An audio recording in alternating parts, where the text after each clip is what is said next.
ভরতপুরে ধারালো অস্ত্রের কোপে তৃণমূল কর্মীকে খুন, চাঞ্চল্য এলাকায়।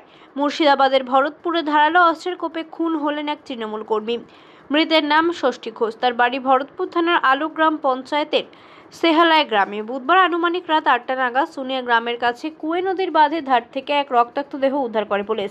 এই ঘটনার এবং চাঞ্চল্য সৃষ্টি হয়েছে। মৃতের স্ত্রী শ্যামলী ঘোষ জানান যে বুধবার বিকাল 4টে নাগাদ ষষ্ঠী ঘোষ মাঠের কাজে এবং শ্রমিক দেখতে বাড়ি থেকে বেরিয়েছিলেন। এরপর রাত 8টা নাগাদ তাদের কাছে খবর আসে যে বাড়ি থেকে প্রায় 300 মিটার দূরে কুয়ে নদীর বাঁধের ধারে তার মৃতদেহ পড়ে রয়েছে। স্থানীয়রা দ্রুত পুলিশে খবর দেয় এবং পুলিশ এসে দেহ উদ্ধার করে নিয়ে যায়।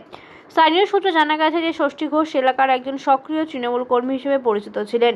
মৃতের জামাই ভীমদেব পালের দাবি যে এর আগেও তাকে কয়েকবার খুনের চেষ্টা করা হয়েছিল, যদিও এই খুনের পেছনে প্রকৃত কারণ এখনো পর্যন্ত স্পষ্ট নয়। বাড়ি থেকে বেরিয়ে এসেছিল। বাড়ি থেকে কখন এসেছিল? তখন কটা বাজে? 4টে নাকি? হ্যাঁ 4টে হবে হয়তো। 4টে বাজে তখন। বৈকাল 4টে। হ্যাঁ। কি বলে এসেছিল বাড়িতে? বললো মুন্নিশ দেখে আসে। আচ্ছা, মাঠের জন্য? হ্যাঁ। আচ্ছা, তারপরে এই খবরটা কখন পেলেন? এই খবরটা আমরা এই 8 ঘন্টা হবে পেলাম। তখন গ্রামের শুনিয়া লোক সব চলে এসে, আমরা জানি না। আমরা ফোন করছি, ফোনে ধরছি না।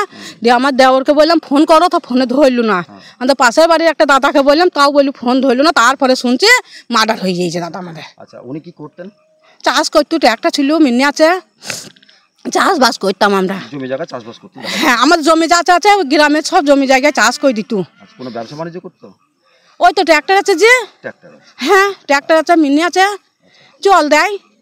সংসারে কে কে আছে? সংসারে আমি, আমার বৌমা, আমার ছেলে আর নাতনি, আর মেয়ের বিয়ে হয়ে যাইছে। আমাদের সংসার অশান্তি নাই। কি নাম স্বামীর? স্বামীর নাম ষষ্ঠী ঘোষ। আপনার নাম কি? আমার নাম শ্যামলী ঘোষ। শ্যামলী। বাড়ি? বাড়ি সেহালায়।